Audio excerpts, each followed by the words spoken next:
श्री गणेशाय नमः। जय श्री हरि विष्णु, जय माता रानी। दोस्तों आप सभी को हमारे YouTube channel Shraddha and faith में स्वागत है। दोस्तों सनातन धर्म में वट सावित्री व्रत का विशेष महत्व है। यह व्रत महिलाएं अपने पति की लंबी उम्र की कामना के लिए रखती है। इस दिन महिलाएं बरगद या वट वृक्ष की पूजा करती है। दोस्तों उत्तर भारत में यह त्योहार पूरी श्रद्धा के साथ मनाया जाता है। इस बार वट सावित्री का व्रत 6 जून बृहस्पतिवार को है। हिंदू पंचांग के अनुसार ज्येष्ठ माह के कृष्ण पक्ष की अमावस्या तिथि को वट सावित्री व्रत रखा जाता है। इसी दिन शनि जयंती भी मनाई जाती है। यह त्योहार सत्यवान सावित्री की कथा से जुड़ा हुआ है। दोस्तों वट सावित्री का व्रत करने वाली महिलाएं सुबह ब्रह्म मुहूर्त में उठकर किसी पवित्र नदी में स्नान करें। अगर घर के आसपास कोई नदी ना हो तो नर्मदा या किसी पवित्र नदी का जल पानी में मिलाकर स्नान कर ले और इसके बाद पारंपरिक और सुंदर वस्त्र धारण कर खुद का 16 श्रृंगार करें। फिर प्रसाद के लिए सात्विक भोजन तैयार कीजिए। इसके बाद कच्चा सूत, जल से भरा कलश, हल्दी, कुमकुम, फूल और पूजन के सभी प्रकार के सामग्री लेकर जहाँ वट वृक्ष है वहाँ पर जाए।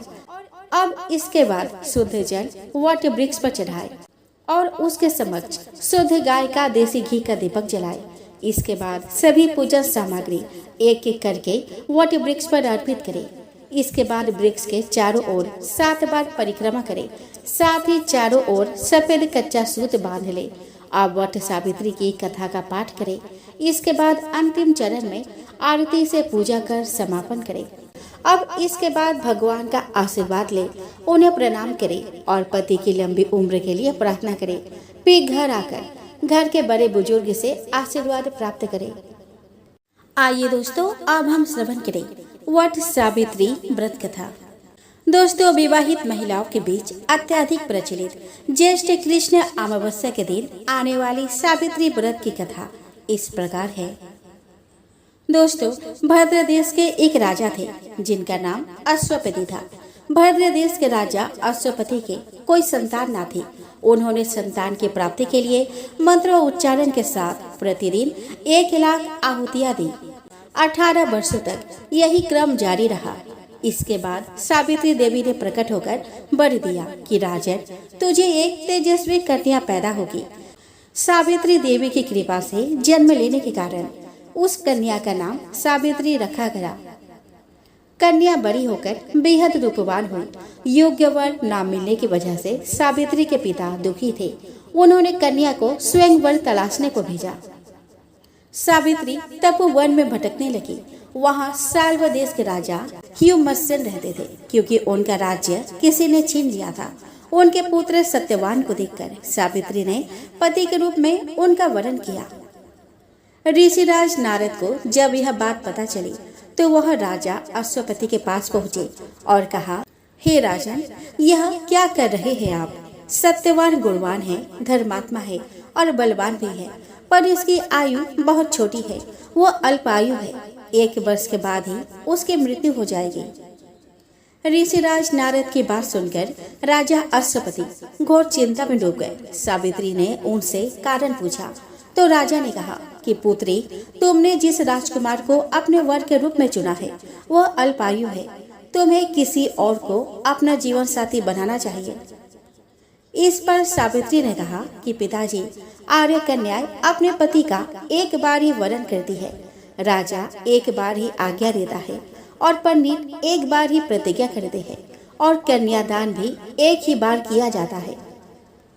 सावित्री हठ करने लगी और बोली कि मैं सत्यवान से ही विवाह करूंगी। राजा अश्वपति ने सावित्री का विवाह सत्यवान से कर दिया। सावित्री अपने ससुराल पहुंचते ही सास ससुर की सेवा करने लगी। समय बीतता चला गया। नारद मुनि ने सावित्री को पहले ही सत्यवान की मृत्यु के दिन के बारे में बता दिया था। वह दिन जैसे जैसे करीब आने लगा, सावित्री अधीर होने लगी। उन्होंने 3 दिन पहले से ही उपवास शुरू कर दिया। नारद मुनि द्वारा कथित निश्चित तिथि पर पितरों का पूजन किया। हर दिन की तरह सत्यवान उस दिन भी लकड़ी काटने जंगल चले गए। साथ में सावित्री भी गई।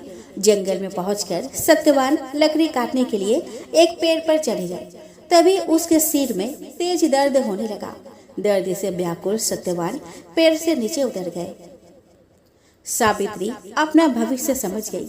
सत्यवान के सिर को गोद में रखकर सावित्री सत्यवान का सिर सहलाने लगी। तभी वहां यमराज आते दिखे। यमराज अपने साथ सत्यवान को ले जाने लगे। सावित्री भी उनके पीछे पीछे चल पड़ी। यमराज ने सावित्री को समझाने की कोशिश की कि यह विधि का विधान है, लेकिन सावित्री नहीं मानी। सावित्री की निष्ठा और पति परायणता को देखकर यमराज ने सावित्री से कहा कि हे देवी, तुम धन्य हो, तुम मुझसे कोई भी वरदान मांगो। सावित्री ने कहा कि मेरे सास ससुर वनवासी और अंधे हैं, उन्हें आप दिव्य ज्योति प्रदान करें। यमराज ने कहा तथास्तु, जाओ अब लौट जाओ। लेकिन सावित्री अपने पति सत्यवान के पीछे पीछे चलती रही। यमराज ने कहा कि देवी, तुम वापस जाओ। सावित्री ने कहा कि भगवान, मुझे अपने पतिदेव के पीछे पीछे चलने में कोई परेशानी नहीं है। पति के पीछे चलना मेरे कर्तव्य है। यह सुनकर उन्होंने फिर से उन्हें एक और वर मांगने के लिए कहा। सावित्री बोली कि हमारे ससुर का राज्य छीन गया है, उसे पुनः वापस दिला दे। यमराज ने सावित्री को यह वरदान भी दे दी और कहा कि अब तुम लौट जाओ। लेकिन सावित्री पीछे पीछे चलती रही। यमराज ने सावित्री को तीसरा वरदान मांगने को कहा। इस पर सावित्री ने 100 संतानों और सौभाग्य का वरदान मांगा। यमराज ने इसका वरदान भी सावित्री को दे दिया। सावित्री ने यमराज से कहा कि प्रभु, मैं एक पतिव्रता पत्नी हूँ और आपने मुझे पुत्रवती होने का आशीर्वाद दिया है। यह सुनकर यमराज को सत्यवान का प्राण छोड़ने पड़े। यमराज अंतर्ध्यान हो गए और सावित्री उसी वट वृक्ष के पास आ गई जहाँ उसके पति का मृत शरीर पड़ा था।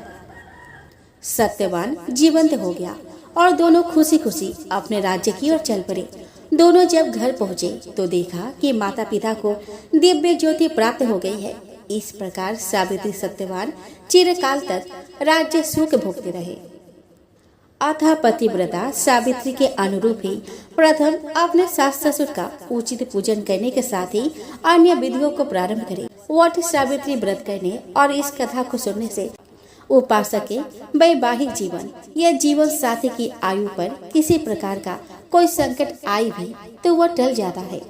आइए दोस्तों, अब हम श्रवण करें अमावस्या व्रत कथा की। दोस्तों, एक साहूकार के 7 बेटे और 7 बहुओं के साथ एक बेटी भी थी। साहूकार के घर रोज एक जोगी आता था जिसे साहूकार की बहू भिक्षा देती थी। उस जोगी को जब साहूकार की बेटी भिक्षा देने आती तो वह उससे भिक्षा नहीं लेता था और कहता था कि तेरे भाग्य में सुहाग की जगह दुहाग लिखा है।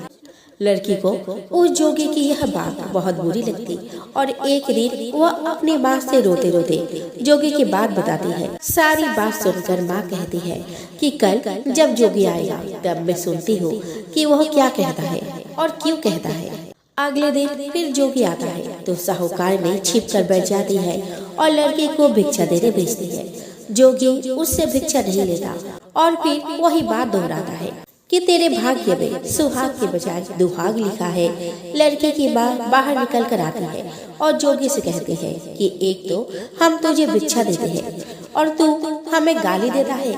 जोगी कहता है कि मैं गाली नहीं दे रहा, जो सच बात है वही कह रहा हूँ। इसके भाग्य में जो लिखा है मैं वही सच आपको बता रहा हूँ। सारी बातें सुनने पर लड़की की माँ कहती है कि जब तुझे सारी बात पता है तो इससे बचने का उपाय भी तो पता होगा, वह बता। जोगी कहता है कि 7 समुद्र पार एक धोबन रहती है जिसका नाम सोना है। वह अमावस्या का व्रत करती है। अगर वह आकर इसे फल दे दे तभी इसका दुहाग टल सकता है, अन्यथा विवाह के समय सर्प काटने से इसके पति की मृत्यु हो जाएगी। सारी बातें सुनकर माँ रोने लगी और सोना धोबिन के तलाश में निकल गई। चलते चलते रास्ते में तेज धूप पड़ रही थी, जिससे बचने के लिए वह एक पीपल के वृक्ष के नीचे बैठ गई। उसी वृक्ष पर एक गरुड़ के बच्चे अपने घोंसले में थे। एक सांप आया और गरुड़ के बच्चे को खाने के लिए लपका, लेकिन साहूकारनी ने उस सांप को मारकर बच्चों की रक्षा की। कुछ देर बाद गरुड़नी आई और सब जगह खून देखकर साहूकारनी को चोट से मारने लगी। साहूकारनी बोली कि एक तो मैंने तेरे बच्चे को सांप से बचाया और तू मुझे ही मार रही है। सारी बातें जानने पर गरुड़नी बोली कि तूने मेरे बच्चों की रक्षा की है, इसीलिए मांग जो चाहती है। साहूकारनी गरुड़नी से कहती है कि मुझे 7 समुद्र पार सोना धोबिन के यहाँ छोड़ दो, और गरुड़नी ने वैसा ही किया। साहूकारनी वहाँ पहुँच तो गई, लेकिन सोचने लगी कि इसे कैसे मनाऊं। सोना धोबिन की भी 7 बहुएं थी, लेकिन घर के काम को करने के लिए सदा आपस में ही लड़ती झगड़ती रहती थी। रात को जब सब सो जाते तो साहूकारनी आती और चुपके से सारा काम कर उजाला होने से पहले चली जाती। सारी बहुएं भी आपस में यही सोचती कि कौन सी बहू है जो सारा काम कर देती है, लेकिन एक दूसरे से पूछने की हिम्मत किसी को भी नहीं होती। काम करने के बाद सोना धोबिन ने भी देखी कि आजकल बहुएं लड़ती भी नहीं है और काम भी सारा हो जाता है। सोना धोबिन ने सारी बहुओं को बुलाया और पूछा कि आजकल तुम लड़ती भी नहीं हो और घर का सारा काम कौन करता है। बहुएं सास से झूठ कहती है कि लड़ाई करने से क्या फायदा, इसीलिए हम मिलकर काम कर लेती है। सोना धोबिन को अपने बहुओं की बात पर विश्वास नहीं होता और वह रात में जागकर वह स्वयं सच देखना चाहती है कि कौन काम करता है। रात हुई तो वह देखती है कि एक औरत चुपके से घर में घुस रही है और देखती है कि उसने घर का सारा काम कर दिया और जाने की तैयारी में है। जैसे ही साहूकारनी जाने लगती है तो सोना धोबिन उसे रोकती है और पूछती है कि तुम कौन हो और क्या चाहते हो। साहूकारनी कहती है कि पहले तुम वचन भरो तब बताऊंगी। वह वचन भरती है। तब साहूकारनी कहती है कि मेरी बेटी के भाग्य में दुहाग लिखा है, लेकिन तुम अमावस्या का व्रत करती हो तो मेरे साथ चलकर उसे सुहाग दे दो। सोना धोबिन वचन से बंधी थी तो वह साहूकारनी के साथ चलने को तैयार हो जाती है। जाते हुए सोना धोबिन अपने बेटों व बहुओं से कहती है कि मैं इस औरत के साथ इसके बेटी को सुहाग देने जा रही हूँ, लेकिन अगर मेरे पीछे से तुम्हारे पिताजी मर जाए तो उन्हें तेल के कूपे में डालकर रख देना। धोबिन साहूकारनी के घर पहुँच जाती है। साहूकारनी अपने बेटी का विवाह करती है तो फेरों के समय सोना धोबिन कच्चा करवा, दूध तथा तार लेकर बैठ जाती है। कुछ समय बाद सांप आया और दूल्हे को डसने लगा तो सोना धोबिन ने करवा आगे कर तार से सांप को बांध दिया और सांप मर गया। अब सोना धोबिन ने लड़की को सुहाग दिया और कहा कि जितनी अमावस्या मैंने की है उन सभी का फल साहूकार की इस लड़की को मिलेगा और आगे जो अमावस्या मैं करूंगी उसका फल मेरे पति और बेटों को मिलेगा। सभी लोग अमावस्या की जय जयकार करने लगे। सोना धोबिन अपने घर वापस जाने को तैयार हुई तो साहूकारनी ने कहा कि तुमने मेरे जमाई को जीवन दान दिया है, इसीलिए तुम जो चाहे मांग लो। सोना धोबिन बोली कि मुझे कुछ नहीं चाहिए और वह चली गई। रास्ते में चलते हुए फिर से वही अमावस्या का व्रत आ गया और उसने पीपल के पेड़ के नीचे बैठकर कहानी कही, व्रत रखा और पीपल के पेड़ की 108 बार परिक्रमा की। पीपल के पेड़ की पूजा के बाद वह घर जाती है तो देखती है कि उसका पति मरा पड़ा है। रास्ते में जो अमावस्या का व्रत उसने की थी उसका फल अपने पति को दे दिया, जिसके प्रभाव से वह पुनः जीवित हो उठा। सब कहने लगे कि तूने ऐसा क्या किया जो तेरा पति जिंदा हो गया। वो कहते हैं कि मैंने तो ऐसा कुछ भी नहीं किया, बस रास्ते में अमावस्या का व्रत आ गया तो मैंने वह व्रत को कर लिया। कहानी कही और पीपल की वृक्ष की 108 बार परिक्रमा की। अब तो सारी नगरी में ढिंढोरा पिटवा दिया गया कि हर कोई अमावस्या का व्रत करेगा, पूजा करेगा, व्रत रखेगा, कहानी कहेगा और पीपल की वृक्ष की 108 बार परिक्रमा करेगा। हे अमावस्या माता, जैसे आपने साहूकार की बेटी का सुहाग दिया वैसे सबको दे दो। दोस्तों, एक बार की बात है, सभी नवग्रहों यथा सूर्य, चंद्र, मंगल, बुध, बृहस्पति, शुक्र, शनि, राहु और केतु में विवाद छिड़ गया कि इनमें सबसे बड़ा कौन है। सभी आपस में लड़ने लगे और कोई निर्णय ना होने पर देवराज इंद्र के पास निर्णय कराने पहुंचे। इंद्रदेव घबरा गए और उन्होंने निर्णय करने में अपनी असमर्थता बताई, परंतु उन्होंने कहा कि इस समय पृथ्वी पर राजा विक्रमादित्य है, जो कि अति न्यायप्रिय है। वे ही इसका निर्णय कर सकते हैं। सभी ग्रह एक साथ राजा विक्रमादित्य के पास पहुंचे और अपना विवाद बताया, साथ ही निर्णय के लिए कहा। राजा विक्रमादित्य इस समस्या से चिंतित थे, क्योंकि वे जानते थे कि जिस किसी को भी छोटा बताया वही क्रोधित हो उठेगा। तब राजा को एक उपाय सूझा। उन्होंने स्वर्ण, रजत, कांस्य, पीतल, सीसा, रंगा, जस्ता, अभ्रक और लोहे से 9 सिंहासन बनवाए और उन्हें इसी क्रम में रख दिया। फिर उन सब से निवेदन किया कि आप सभी अपने अपने सिंहासन पर स्थान ग्रहण करें। जो भी अंतिम सिंहासन पर बैठेगा वही सबसे छोटा होगा। इसके अनुसार लौह सिंहासन सबसे बाद में होने के कारण शनिदेव सबसे बाद में बैठे तो वही सबसे छोटे कहलाए। शनिदेव को लगा कि राजा ने ऐसा जानकर किया है और वह गुस्से में राजा से बोले कि राजा, तू मुझे नहीं जानता। सूर्य एक राशि में 1 महीना, चंद्रमा 1.25 महीना, चंद्रमा 2.25 महीना 2 दिन, मंगल 1.5 महीना, बृहस्पति 13 महीने व बुध और शुक्र 1-1 महीने विचरण करते हैं। लेकिन मैं 2.5 से 7.5 साल तक रहता हूँ। बड़ो काम मैंने विनाश किया है। श्री राम की 7.5 आई तो उन्हें वनवास हो गया। रावण की आई तो उसके लंका को वानरों की सेना से हारना पड़ा। अब तुम सावधान रहना। ऐसा कहकर कुपित होते हुए शनिदेव वहां से चले गए। अन्य देवता खुशी खुशी चले गए। कुछ समय बाद राजा की 7.5 आई। तब शनिदेव घोड़ों के सौदागर बनकर वहां आए। उनके साथ कई बढ़िया घोड़े थे। राजा ने यह समाचार सुन अपने अश्वपाल को अच्छे घोड़े खरीदने की आज्ञा दी। उसने कई अच्छे घोड़े खरीदे। वह एक सर्वोत्तम घोड़े को राजा को सवारी हेतु दिया। राजा जो ही उस पर बैठा, वह घोड़ा सरपट वन की ओर भागा। भीषण वन में पहुंच वह अंतर्ध्यान हो गया। अब राजा भूखा प्यासा भटकता रहा। तब एक ग्वाले ने उसे पानी पिलाया। राजा ने प्रसन्न होकर उसे अपनी अंगूठी दी। वह अंगूठी देखकर राजा नगर को चल दिया और वहां अपना नाम उज्जैन निवासी वीका बताया। वहां एक सेठ की दुकान में उसने जल इत्यादि पिया और कुछ देर आराम किया। भाग्यवश उस दिन सेठ की खूब बिक्री हुई। सेठ उसे खाना इत्यादि कराने खुश होकर अपने साथ घर ले गया। वहाँ उसने एक खोटी पर देखा कि एक हार टंगा है, जिसे खोटी निकल रही है। थोड़ी देर में पूरा हार गायब था। तब सेठ ने आने पर देखा कि हार गायब है। सेठ ने समझा कि वीका ने ही उसे चुराया है। उसने वीका को कोतवाल के पास पकड़वा दिया। उस दिन नगर के राजा ने भी वीका को चोर समझकर उसके हाथ पैर कटवा दिए और नगर के बाहर फेंकवा दिया। वहां से एक तेली निकल रहा था, जिसे दया आई और उसने वीका को अपने गाड़ी में बैठाया।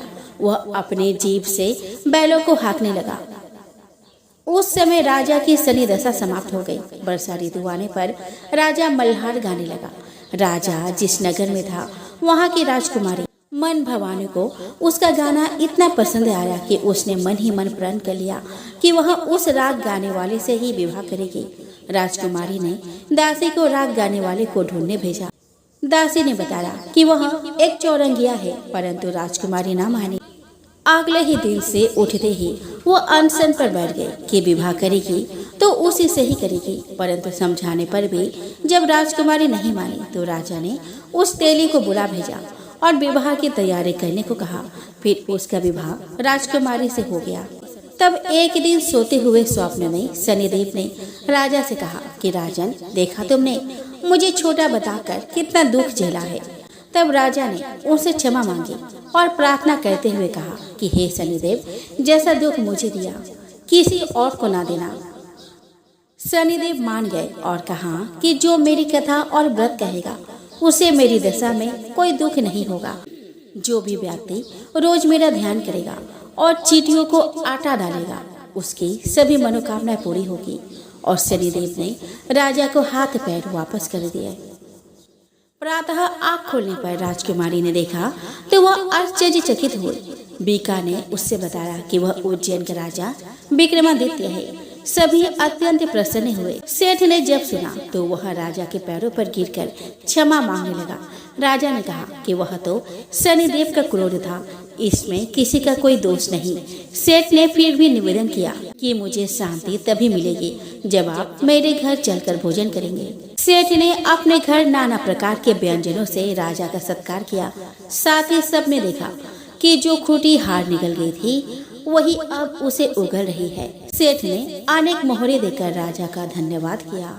सेठ ने राजा से अपने कन्या श्री कंवरी से विवाह करने का निवेदन किया। राजा ने सहर्ष स्वीकार कर लिया।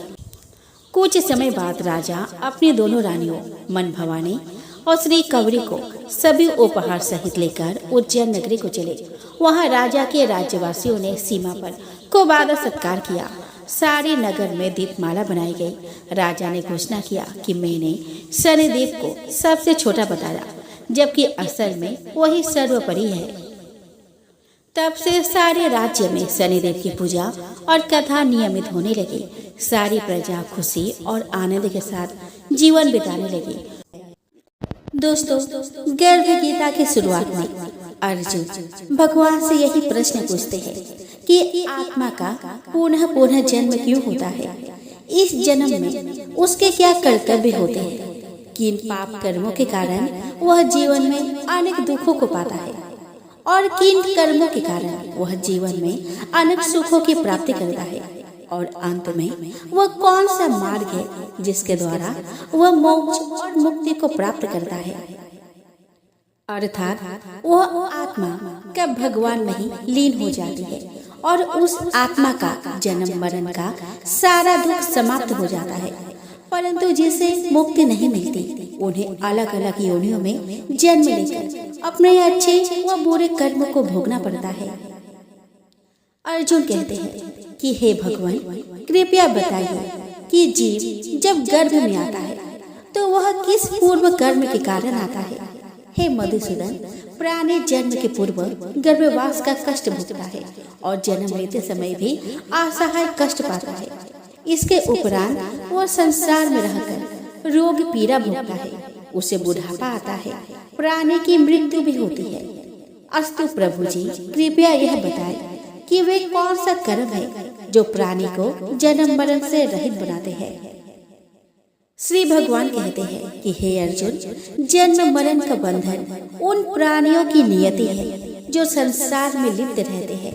ऐसे प्राणी संसार में अनुरक्त रहते हैं, अर्थात संसार के नश्वर पदार्थों से ही प्रेम करते हैं। वे संसारिक वस्तुओं की कामना करते हैं। प्राणी संसार की माला पाने की चेष्टा तो करता है, परंतु मेरी भक्ति पर ध्यान नहीं देता। इसके कारण वह बारंबार और अनेक योनियों में जाकर जन्म मरण का दुख उठाता है। अर्जुन कहते हैं कि हे जनार्दन, संसारिक माया मोह से मुक्ति तो बहुत कठिन है। माया चित हर लेती है। मन, काम, क्रोध, लोभ, मोह और अहंकार रूपी विकार से घिरा मदमस्त हाथी है।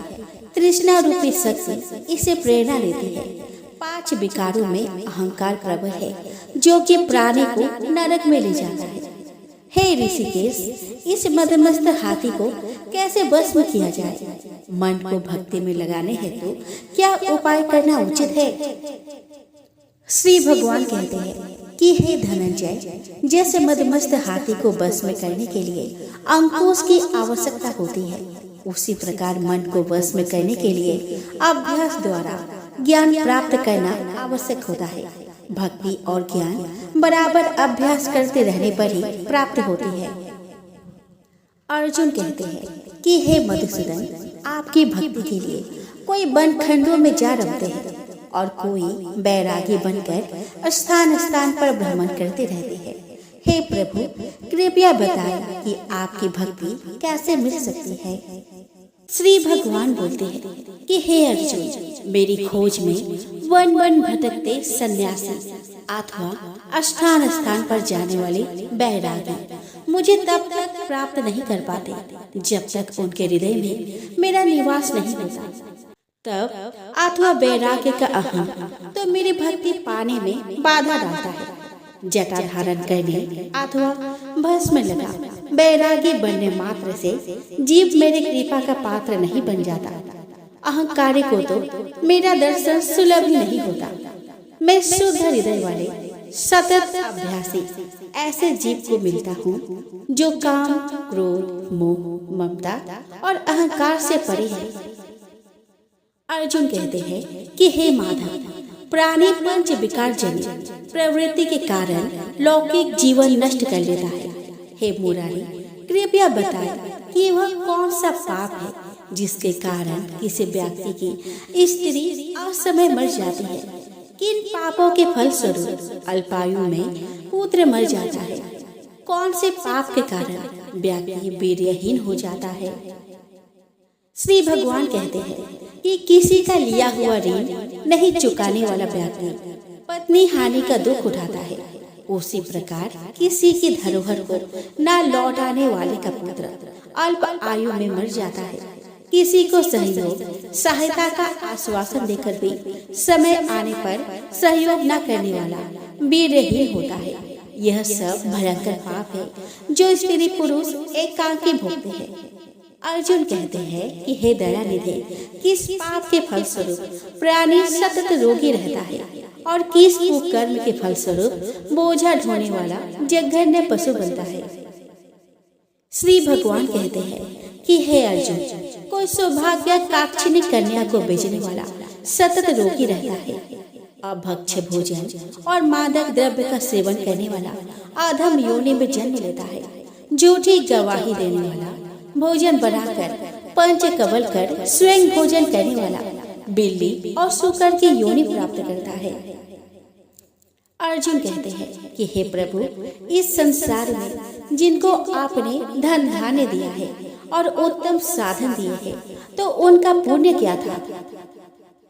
श्री भगवान कहते हैं कि उत्तम रीति से सुयोग्य पात्र को स्वर्ण आदि दान करने वाला धन धान्य और वाहन आदि पाता है। सत्य सनातन वैदिक रीति से सुयोग्य वर को विधि पूर्वक कन्यादान करने वाला उत्तम मानव योनि का अधिकारी बनता है। अर्जुन कहते हैं कि हे प्रभु, संसार में कोई तो सर्वांग सुंदर है और कोई कुरूप है। सो श्रेष्ठ स्वास्थ्य और स्वरूपवान शरीर किन पुण्य से मिलता है। श्री भगवान कहते हैं कि हे कौन्तेय, पुरुष का रूप स्वरूप नहीं, गुण महत्वपूर्ण है, फिर भी आकर्षक देह संत विद्वानों की सेवा एवं निरंतर ज्ञान की आकांक्षा के फलस्वरूप मिलती है। अर्जुन कहते हैं कि हे दयानिधि, प्राणी धन और सांसारिक सुखों से मोह क्यों रखता है। श्री भगवान कहते हैं कि हे महाबाहु, अगर मेरी कृपा से प्राणी वर्जित हो जाए तो धन दौलत और सांसारिक रूप आदि से प्रीति करने लगता है। यह सब नाशवान है। विवेकी साधक को इसे दूर रहना चाहिए। जो व्यक्ति सांसारिक व्यामोह से मुक्त हो काशी, हरिद्वार, अवंतिका, अयोध्या आदि पवित्र स्थलों के दर्शन और मेरी निष्काम भक्ति करता है, वह राजा जैसे संपन्नता और ज्ञान प्राप्त करता है।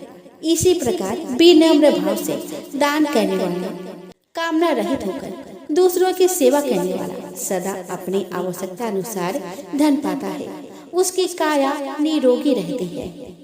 अर्जुन कहते हैं कि हे प्रभु, प्राणी में रक्त विकार, खंड वायु, अंधा अथवा पंगुता का कारण क्या है, बताने की कृपा करें। श्री भगवान कहते हैं कि हे धनंजय, मेरी भक्ति से परे माया लिप्त नैसे व्यसनों में रत रहने वाला, क्रोधी, रक्त विकार, आलस्य में डूबे, दारिद्र्य, शील संयम रहित, खंड वायु जैसे रोग से ग्रस्त होते हैं, पतिव्रत धर्म का उल्लंघन करने वाली स्त्री और संयम रहित पति में पंगुता और ज्योतिहीनता आती है। अर्जुन कहते हैं कि हे जगत गुरु, कृपया करके गुरु दीक्षा के विषय में कुछ बताइए। श्री भगवान कहते हैं कि हे कौन्तेय, तुम धन्य हो और धन्य है तुम्हारी माता।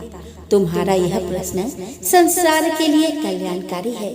हे पार्थ, संयमी और इंद्रियों को वश में करने वाला कोई सिद्ध पुरुष जो इस भक्ति और परोपकार में लगा हो गुरु रूप धारण करे।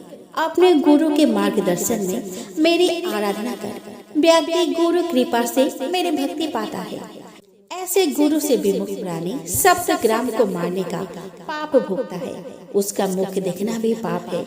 जैसे मदिरा भांड से सटा गंगाजल अशुद्ध हो जाता है, उसी प्रकार गुरुद्रोही गृहस्थ साधक की साधना निष्फल रहती है। ऐसा व्यक्ति कुकुर, सूकर, गड़धब, काक आदि योनियों को पाता है। वो अजगर के समान आलस्य में डूबा तिरस्कार पाता है। अतः गुरु आज्ञा पालक साधनशील व्यसन रहित जीवन व्यतीत करना चाहिए। हे धनंजय, गुरु दीक्षा बिना साधक का उद्धार नहीं होता है। मेरी भक्ति की इच्छा करने वाले को गुरु धारण करना उत्तम है। जैसे नदियों में गंगा, व्रतों में एकादशी और जीवों में मनुष्य तन श्रेष्ठ है, उसी प्रकार साधक की सिद्धियों में गुरु कृपा श्रेष्ठ है। गुरु सेवा का फल अश्वमेघ यज्ञ से भी अधिक फलदायी है। इति संपूर्ण गर्भ गीता यही समाप्त होता है।